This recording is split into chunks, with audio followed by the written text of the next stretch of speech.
Not always, occasionally we go travel. Yeah. But like for the most part, it's just violent regional. Oh, really? Where do you live? Silver Spring. So you stay alive from Maryland? I mean, is that the big New York City? Yeah, right here.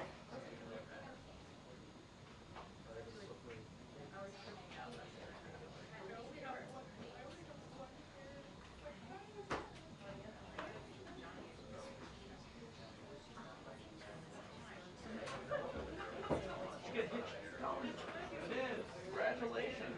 Thank you.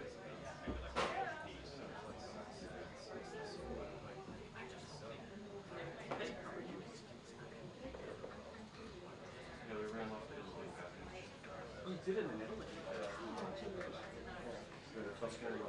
Holy cow. How do you stand Delray now? Go to the Italian shops, perhaps the tops a little better, you know. Just make little comments. Yeah, just do a couple of those when you're Like, well, when I was in Tuscany. Toscano, you mean? Oh, sorry.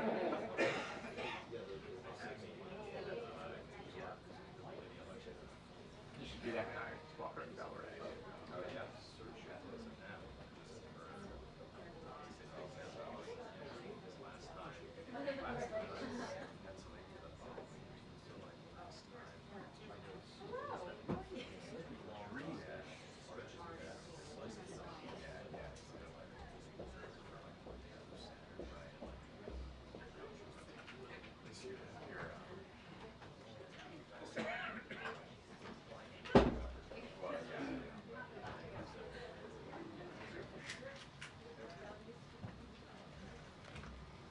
Hi, good afternoon, everybody.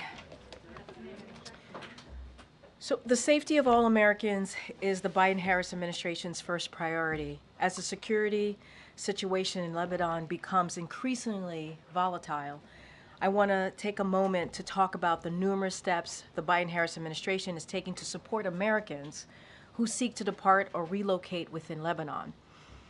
We are working around the clock to help Americans in Lebanon by providing as many options as possible to depart and offering loans to U.S. citizens who need assistance.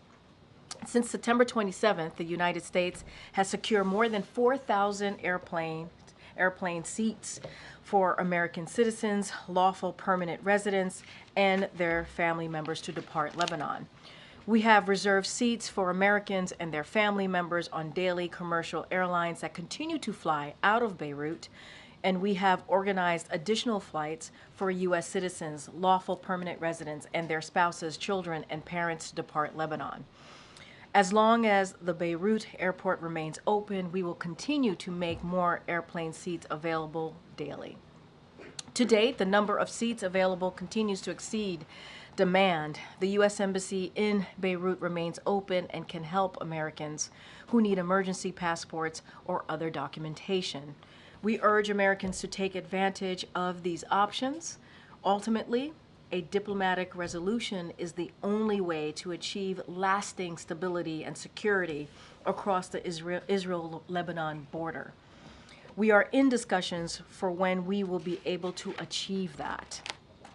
Now, earlier today, as many of you saw, the President and the Vice President received an update regarding Hurricane Helene response and recovery efforts. Under their leadership, FEMA has provided $344 million in direct assistance to survivors, along with an additional $180 million to ensure our federal partners can carry out their critical recovery work. More than 8,000 federal personnel are deployed, including FEMA disaster survivor assistant teams that are in the neighborhoods across the affected states, helping survivors apply for assistance. These personnel across the Southeast, including Florida, will both continue Hurricane Helene recovery efforts and respond to the impacts of Hurricane Milton. As the President has said, we will be there for the communities devastated by the storm for as long as it takes. The President and the Vice President received a briefing on the administration's life-saving preparations ahead of Hurricane Milton. The President continues to mobilize a whole of government effort to prepare for Hurricane Milton. Earlier this week, the President quickly approved the state of Florida's and the Seminole tribe of Florida's request for an emergency declaration pre-Milton landfall. He directed his team to keep working to increase the size and presence of our efforts as we prepare for Milton's landfall. The President spoke directly to Governor DeSantis, Tampa Mayor Castor, Clearwater Mayor Rector, and Pinellas County Chairwoman Peters to make sure we are meeting their needs, and gave them his personal number so they can call him directly. At the President's direction, the administration has been in touch with more than 60 local officials in cities and counties along the likely path of impact to ensure needs are met in advance of the storm. The President gathered his cabinet representing 16 agencies and departments to ensure every corner of the U.S. government is assisting with Helene recovery and preparations for Milton. And at the President's direction, FEMA Administrator Criswell will travel to Florida tonight to join the personnel on the ground and ensure every Floridian gets the help that they need. FEMA is pre-staging a full slate of response capabilities in Florida and the region, including 8 urban search and rescue teams, 3 U.S. Coast Guard swift water rescue teams, 15.6 million meals, 13.9 million liters of water already pre-positioned, an additional 20 million meals and 40 million liters of water ready to deploy as needed. More than 1,000 staff already in the region. And as the President and the Vice President have said, any attempts to price gouge Americans, whether at the gas pumps, airport, or hotel counter during this storm, are unacceptable. The Justice Department, FTC, and Consumer Financial Protection Bureau put out a statement warning consumers about those looking to take advantage of natural disasters. The administration will also continue to work out and call out misinformation and conspiracy theories around the storm and federal and state responses. This is wrong, dangerous, and it must stop immediately. You heard the President speak to this just moments ago.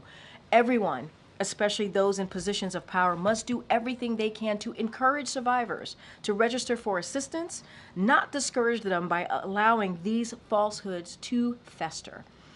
This storm will be catastrophic. It will be catastrophic. We urge everyone to listen to local officials, and if you are told to evacuate, do so. Please do so immediately. If you can't evacuate or need a safe place to shelter, text shelter and your zip code to 43362 to get a list of open shelters near you.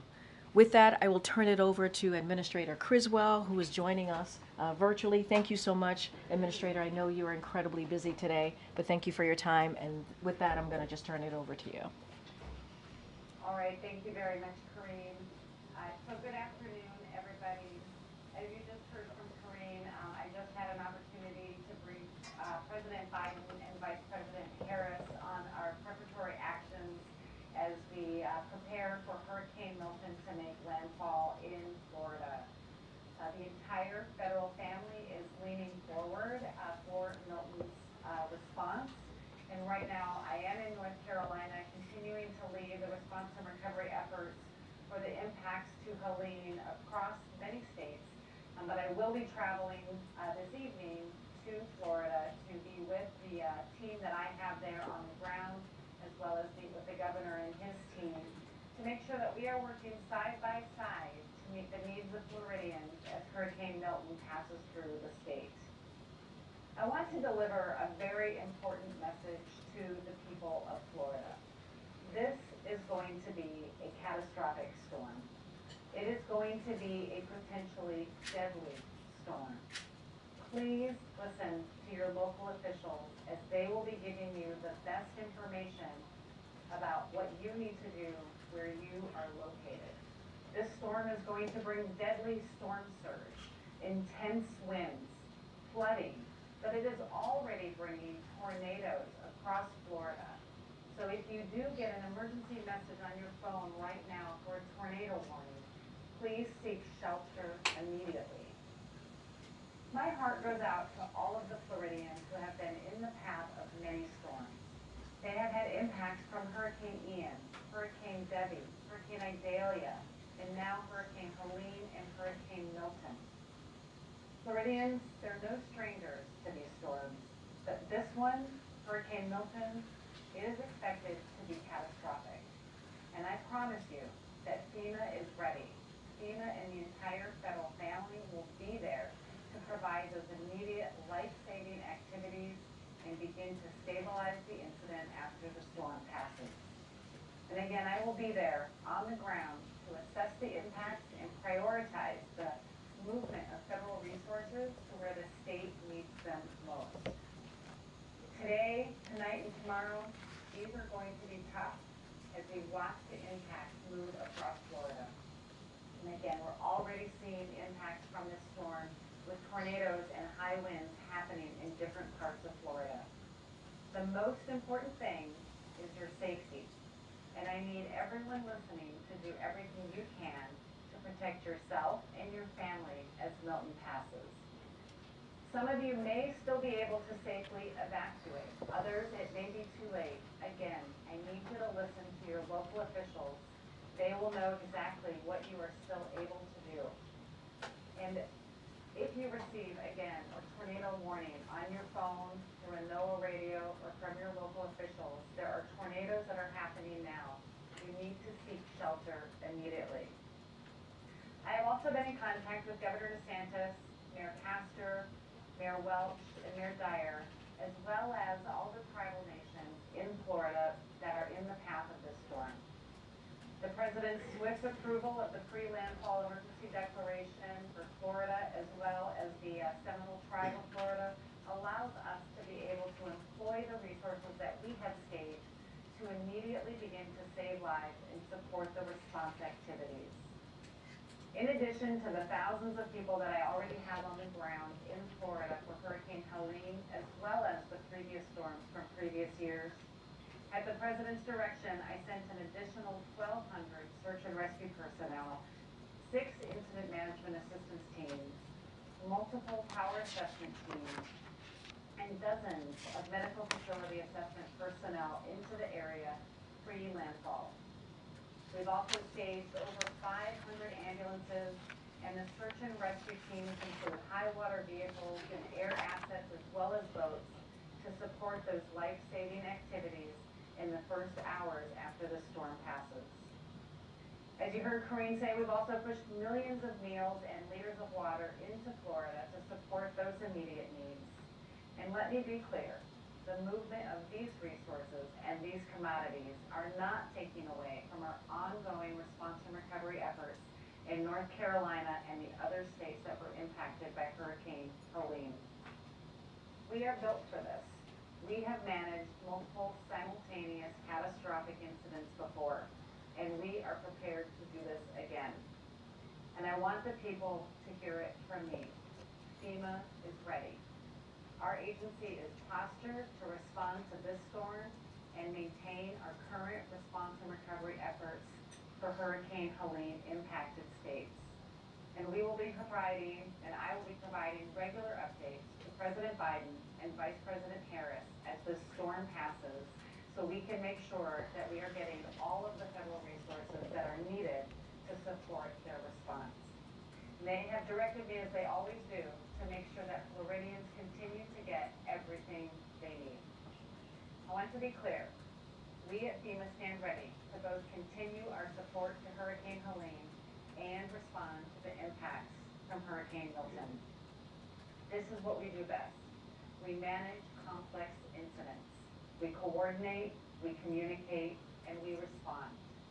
And again, I will be traveling to Florida later today so I can join my team as well as our state partners that are in the field preparing for the impacts from Hurricane Milton. My leadership team, they are the best of the best. They are trained to work across multiple states and support the impacts that states are going to be feeling. And I want everybody to know that we are prepared for what we need to do to support Florida as well as all of the other states. Before I take questions, I just want to emphasize once again, because this is extremely important, people need to listen to their local officials. They need to take this storm seriously. It's going to hit the west coast of Florida as a major hurricane, and it will still be a hurricane as it departs on the eastern coast of Florida. There will be flooding, there will be tornadoes, storm surge. Take the actions you need to protect yourself and your family. We do not need to lose any lives as a result of this storm. We have the time to prepare. Make sure that you're taking those actions now. And with that, Karine, I'll take any questions. Thank you so much, Administrator. I just want to remind folks that she can only hear us, can't see us. So I'm going to start calling on folks right now. Go ahead, Omar. Thank you. I appreciate you making this time. Do you have an estimate of the universe of how many people are not heeding the evacuation orders and remain at risk? I do not have an estimate, but what I can tell you is that I was in Florida on Monday. I met with the mayor of Tampa and the mayor of St. Petersburg, and I saw people leaving the area. People are listening. They are leaving. But we know there's always a few that want to stay behind and protect their home. This storm is different. This storm is going to bring deadly storm surge. And so I want people who still have time to evacuate to make sure that they're doing so, but doing so safely, under the guidance and the advice of their local officials. Go ahead, MJ. Thank you, Administrator. This is MJ Lee with CNN. The White House has been talking a lot about the threat of misinformation, disinformation as it relates to storm recovery efforts. Can you talk to us about whether there's one piece of incorrect information that you think, in your view, has been most damaging, that you think would be most important to clarify? Well, honestly, I think all of it is damaging to our ability to be able to reach people. It's intentional to create distrust, and that level of distrust is, as the President said earlier today, un-American. And what we need to do is make sure people can get the assistance that they need and they deserve. And so I want people to be able to come to us, register for assistance, so we can help them on their road to recovery. Go ahead, Nandita. Thank you, Administrator, you have said that FEMA has enough money to get through both hurricanes, Helene and Milton, but that you're assessing how much more you need from Congress. Is there an assessment that you can share with us? We're continuing to make that assessment, as we do not know what it's going to cost us right now to get through Hurricane Milton. I think, as I briefed all of you before, we went into immediate needs funding in August of this year. That allowed me to make sure I had enough money for this response, and I needed that for Hurricane Helene. Without going into INF, I probably would not have had enough money to support Hurricane Helene. With the full authority to spend against the President's fiscal year 25 budget, I've been able to start paying the recovery projects that we put on hold. But the amount that we're spending for Hurricane Helene and the amount that we anticipate we're going to spend for Hurricane Milton, we are watching that very closely and assessing it every day so we can have a good estimate of how much more that we will need to be asking for in a supplemental. Go ahead, Selena. Thank you, Karine. Thank you, Administrator and Chris Wells. Selena Wayne with ABC News. Could you give any specific examples about the real-world impact that this misinformation is having, both in terms of, are you seeing people who aren't taking precautions because they don't trust the government or FEMA or NOAA, and then in terms of the threat to FEMA workers, have you seen examples of threats against them on the ground?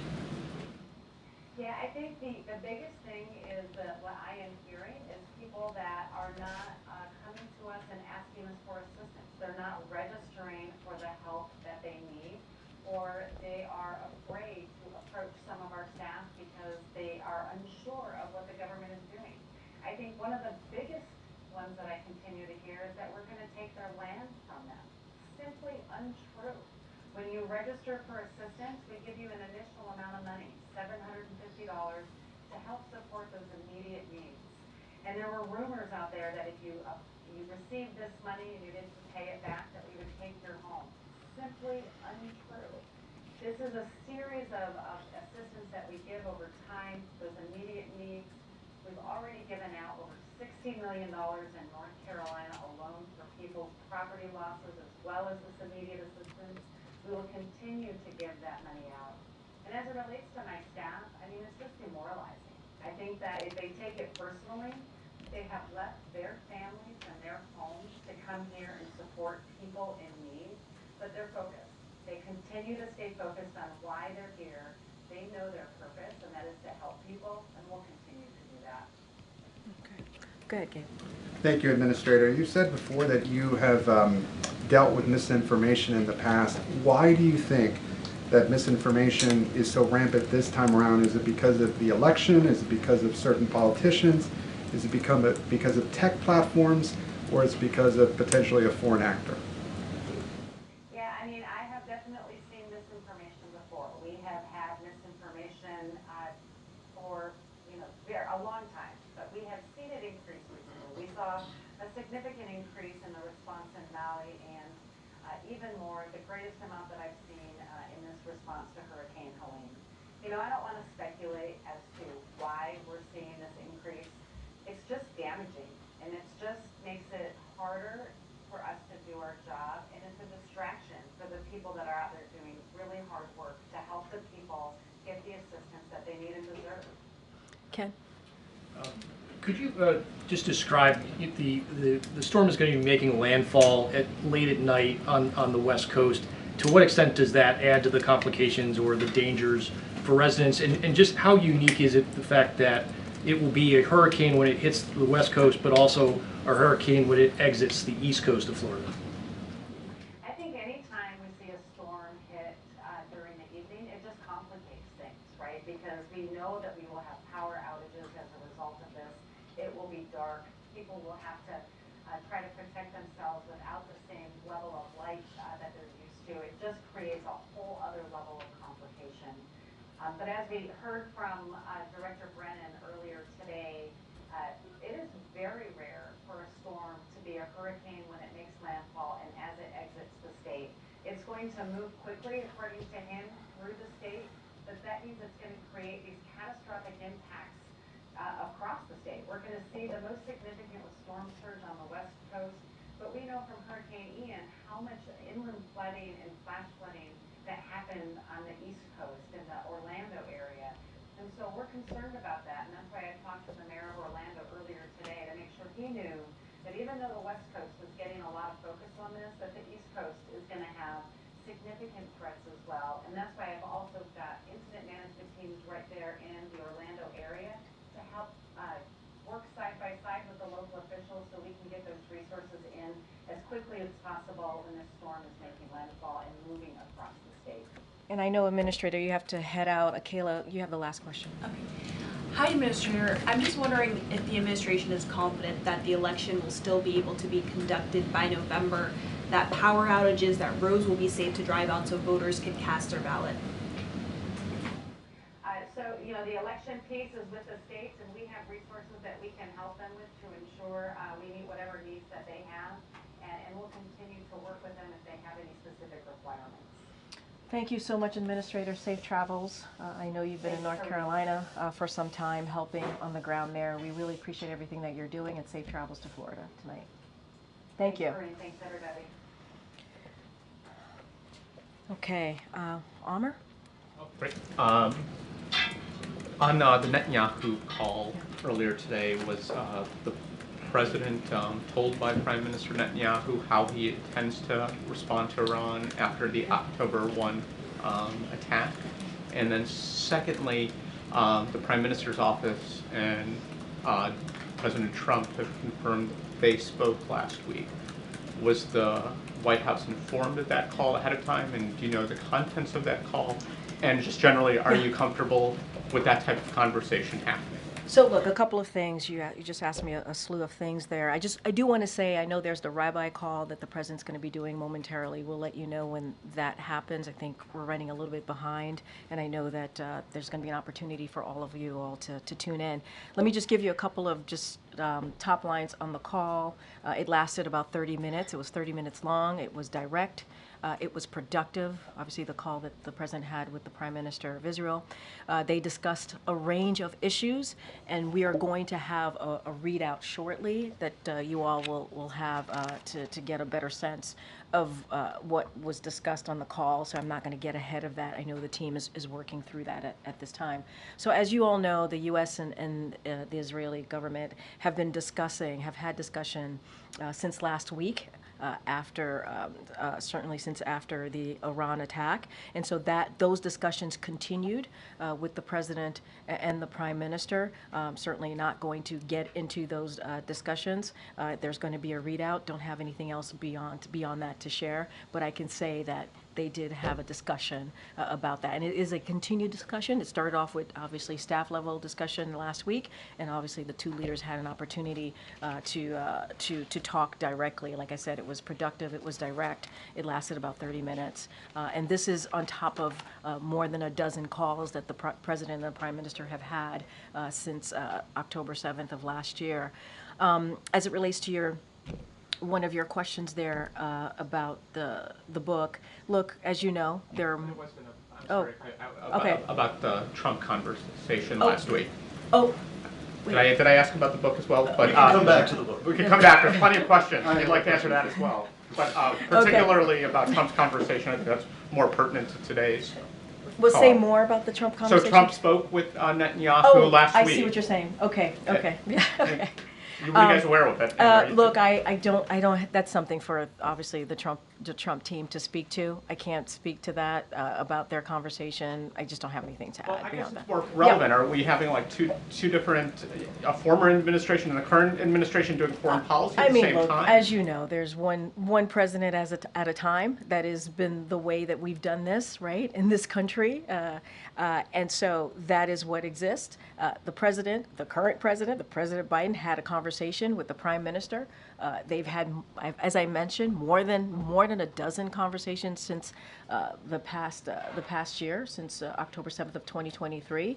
And I think what you have seen from this administration is the continued support for Israel's security. You saw that over the past couple of days, obviously since past couple of weeks, when Iran attacked Israel, the president directed his military to protect Israel. He was very proud to be able to do that, and that support continues. They had as I said, a direct, a productive conversation, as they've had for many times. This is, when you think about the president and the prime minister, they've known each other for decades.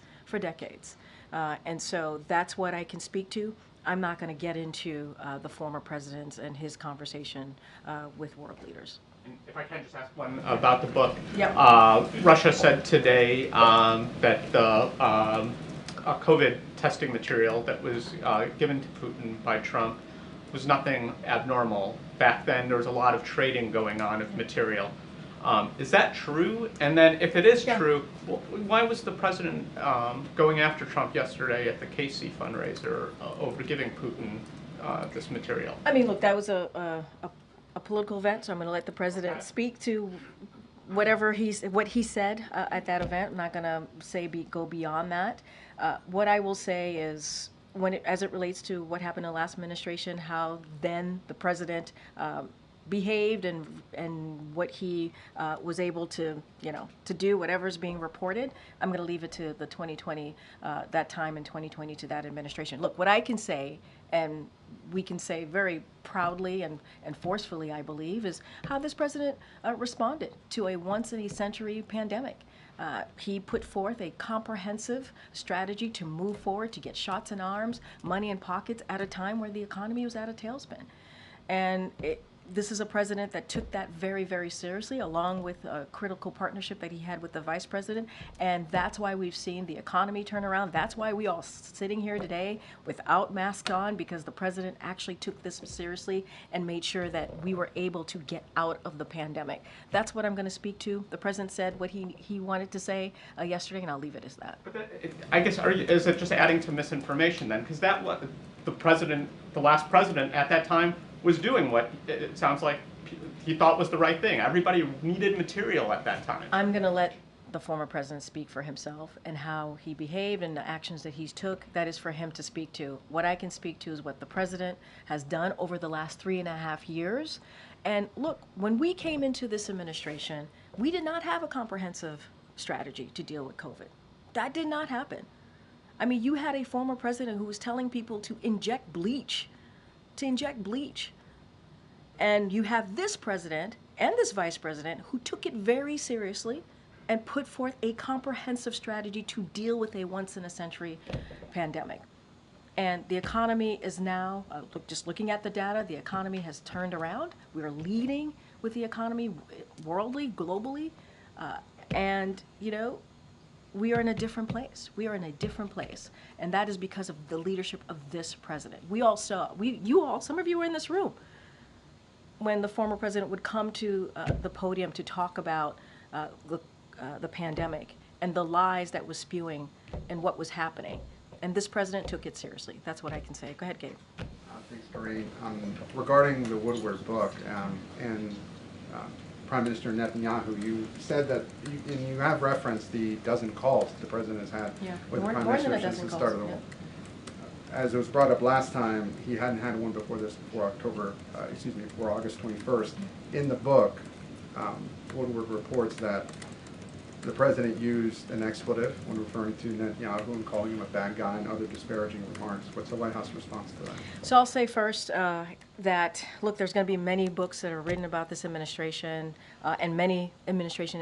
It's a typical thing to occur. Nothing atypical about that. I'm not going to weigh in on particulars in each one of those books.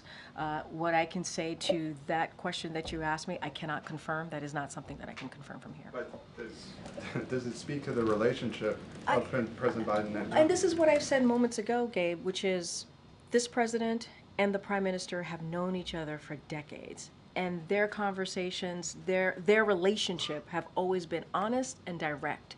And this 30-minute conversation that they had today was also direct and very productive. And, you know, you have heard the president say he doesn't agree with everything, and they have disagreements. But because they have had this decades-long relationship, they're able to be honest with each other.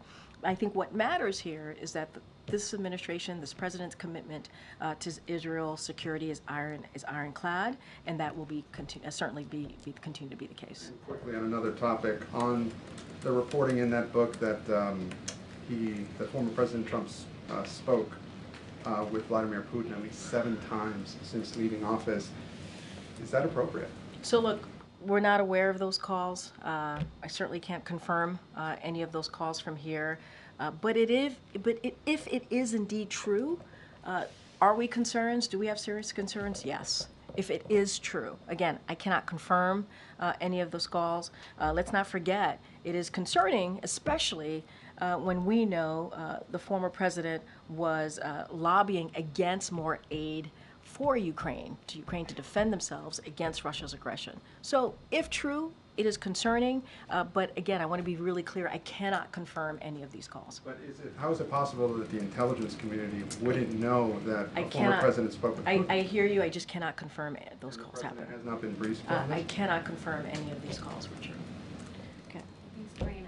Given that the president canceled his foreign trip, he would have left, I think, tomorrow morning for Germany and Angola. Can you give us just a sense of what the next few days will look like as he is monitoring Milton? Yeah. Will he be here the whole time probably? Is it possible he'll go to Delaware over the weekend? Are you guys talking about a possible trip to Florida at some point already? So as you saw this morning, the president's going to continue to get hurricane briefings, not just on Milton and how we're preparing and what's happening. Obviously, we're all certainly very much focused. He's going to be laser focused on that, as well as the vice president.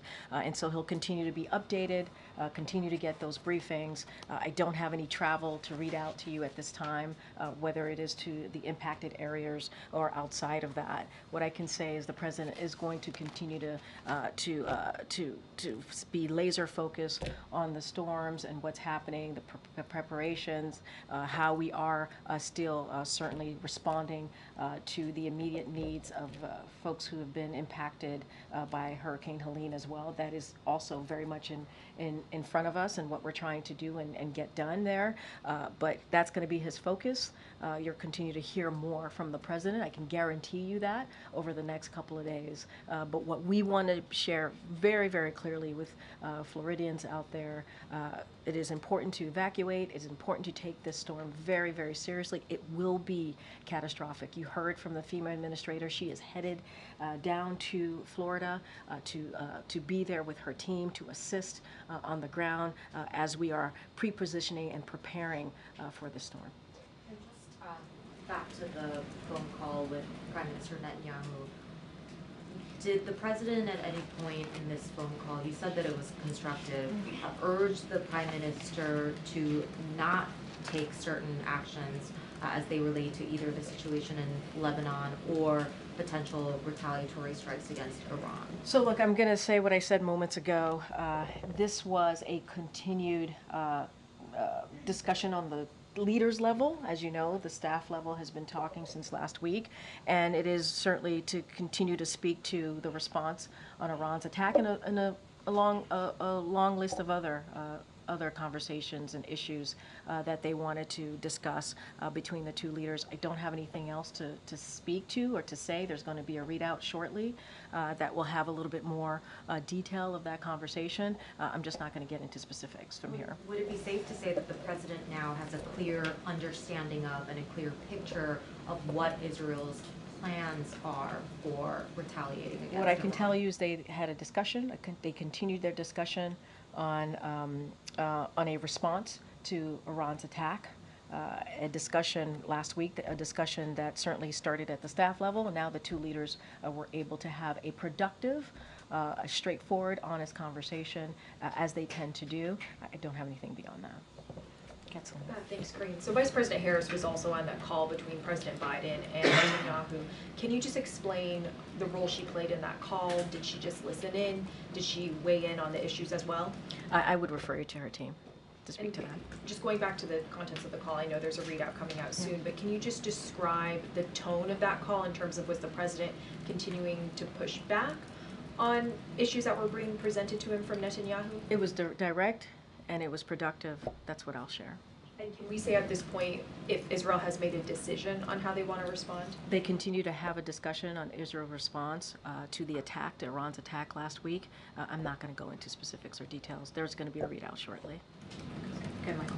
Thanks, Karine. Going back to your warnings against price gouging during the hurricanes, I'm just wondering, does the administration have any reports that that's actually happening, or was this just intended to be a preemptory strike to keep it from happening? Well, I think certainly a preemptive attempt to keep it from happening. We're keeping a close eye on prices at the pump, at the airport, obviously, and also these hotel counters to just make sure that it doesn't happen. We tend to see this type of behavior during this time, and we want to be very, very clear. It is not okay. It is not. There's no time to do that. But certainly, when people are evacuating, when people are fearful about what's to come, especially with the historic hurricane like Hurricane Milton, we want to make sure that this is not happening. And that's why the Department of Transportation is on top of it. You have DOJ, FTC, Consumer Financial Protection Bureau, and so they're going to certainly take actions here. And to protect consumers, and that is what we want to make sure that we're doing. We're protecting consumers, we're protecting Americans, and so that's our focus. Okay. Thanks, Karine. Going back to the reporting in the Woodward book, Yeah. If former President Trump has been speaking to President Putin, he's also had calls and meetings with other foreign leaders, both since he left office and since he announced his latest campaign for the presidency. Is the administration at all concerned that he appears to be running a shadow foreign policy while campaigning for president against the incumbent administration? And so look, I'm going to give you the same answer that I give to Amr here, which is, as we know, it's one president at a time. That is how we do our business here in this country, as you know very, very clearly. Look, and I said, if there was we cannot confirm this, if there was a call with President Putin, If that is indeed true, yeah, there are concerns, especially when you had the former president lobbying against Ukraine aid.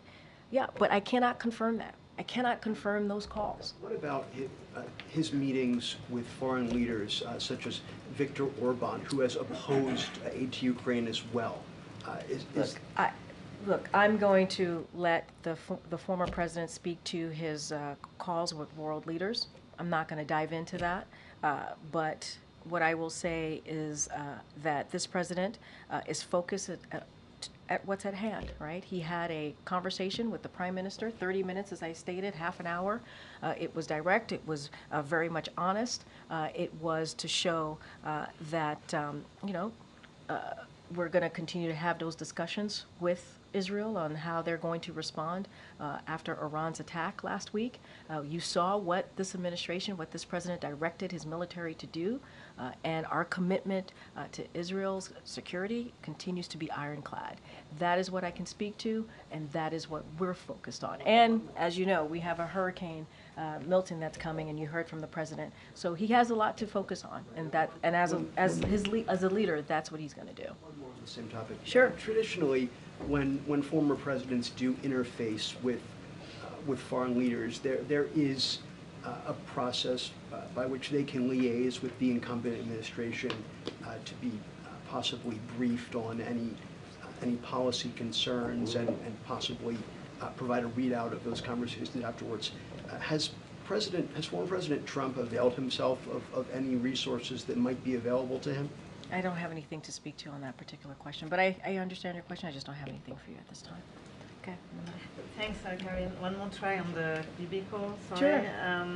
Sure. Did the president during this conversation address the latest comments Prime Minister Netanyahu made, saying that Lebanon could experience the same level of destruction as Gaza if they don't free themselves from Hezbollah?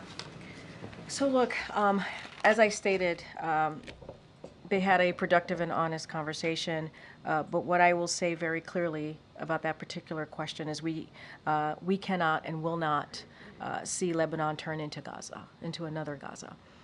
That is not what we want to see. The suffering in both Gaza and Lebanon adds even greater urgency, as you've heard from us, to our efforts certainly to end the conflicts and lay a foundation for lasting peace and security in the region. For over a year, if you think about what has occurred for over a year, you've seen Hezbollah has attacked Israel and rejected all off-ramps to this conflict. That's what you've seen. The suffering we are seeing in Lebanon could have been avoided if Hezbollah would have stopped its rockets attacks on Israel. So, look, I'm going to just reiterate what our position is when it comes to Lebanon. We are working our way back towards a ceasefire process, and that's going to create a space to negotiate on a diplomatic resolution that only ends the fighting. That's what we're going to continue to do, and allow civilians from both sides of the blue line to return home. And we want to see that be done safely and certainly with security as well. And so that's what our focus is going to be on. Okay. Thank you, Karine. I keep trying to call her. Let me let her go. Go ahead. Go ahead. Thank you. So more on the Middle East. Yeah. At this point, does the White House understand that Israel is planning to attack energy facilities in Iran? So we've spoken to that, and look, I'm not going to get into hypotheticals. I'm not going to get into that from here. That has been asked of the president. That has been asked of us last week. What I can say is that we've had discussions, we're continuing discussions with Israel on their response to Iran's attack last week. I'm not going to dive into it. I'm not going to get into it from here. And so you saw that happening on the staff level, and now what you saw today was that happening on the leaders level. I'm not going to get into hypotheticals or speculations from here. And how would you describe right now the relationship between the president and Netanyahu? I mean, look, they've known each other for decades. They've known each other for decades. And because of that, they're able to have that frank conversation. Because of that, the president's able to be honest, and they're both able to be honest to each other. And I think what I can report to you, and I've said this multiple times already, the conversation that they had today was productive.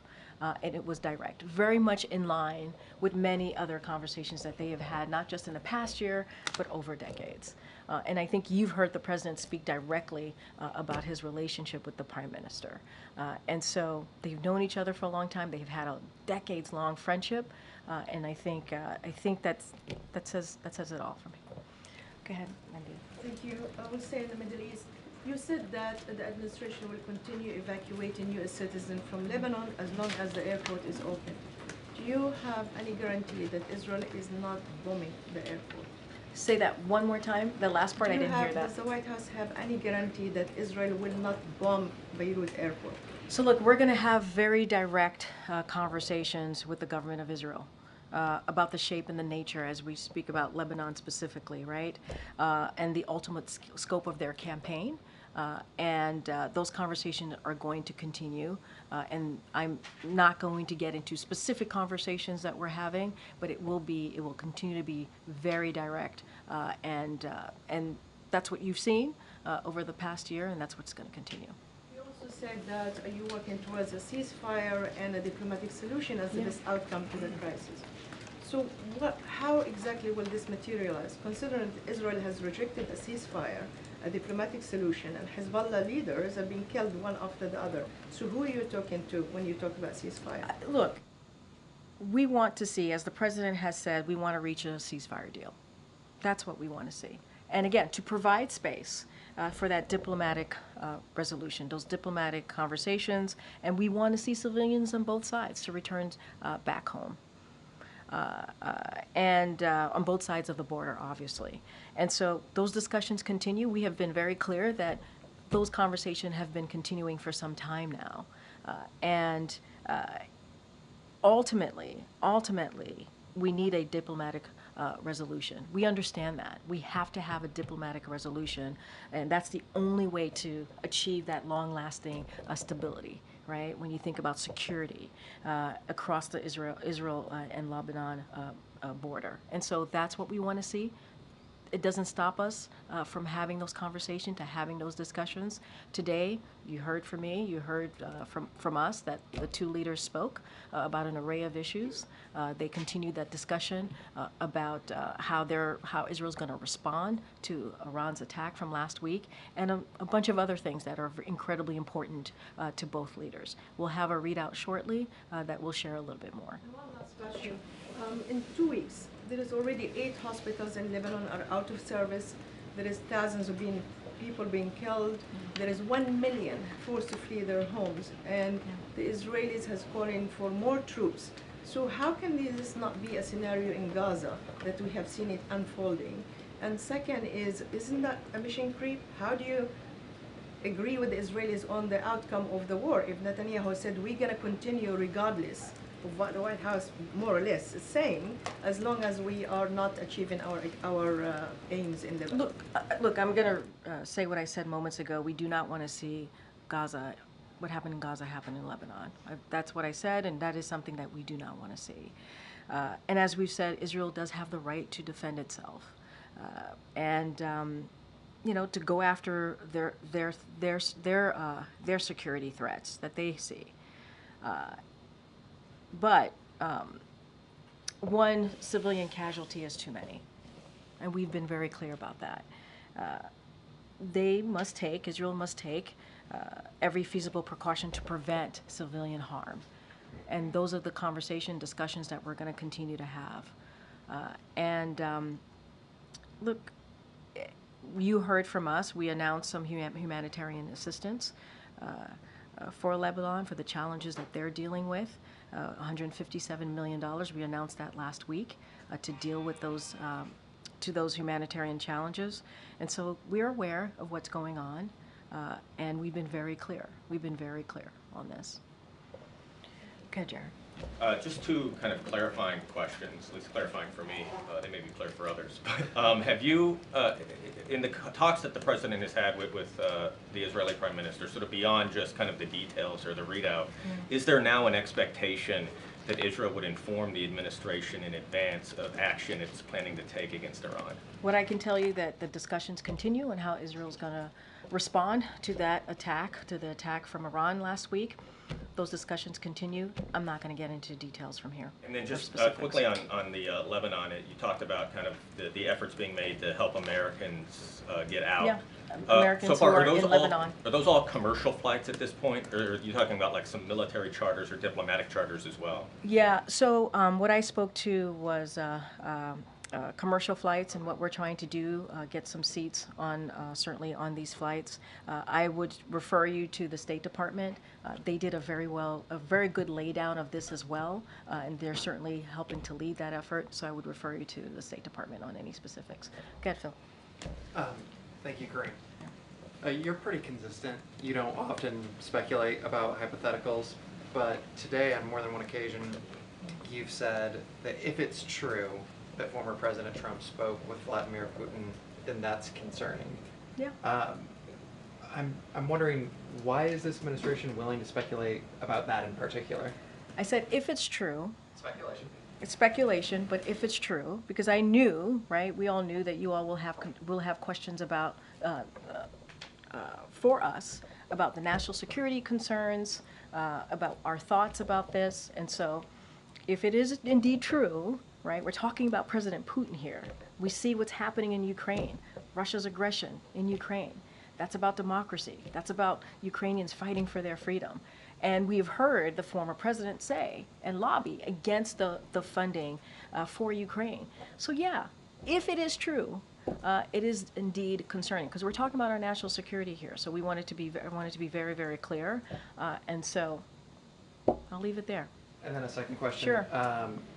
Does President Biden regret making Merrick Garland his Attorney General, as Mr. Woodward has reported? Look, the reason I'm able to speculate, because that's a national security concern, I wanted to be very clear about that. But as I've stated many times before, there's going to be many books written about an administration. It's very much typical. And I'm just not going to comment on every specifics, every matter that comes up, or any particulars that come up. And then a national security question. Yeah. Mr. Woodward also reports that according to intelligence reports, White House officials here believed that there was as much of a 50% chance that Russia would use a tactical nuclear weapon in Ukraine. I mean, is that 50% odds number? Is that accurate? And if so, yeah. Would this administration, let the American public know that that kind of risk is real? Again, I'm not going to speak to everything that is in a book, every particular. There's going to be many books written, and we understand that. It's not atypical, but I won't respond to every piece in a book. All right, guys, got to go. Thank you so much. We'll see you tomorrow.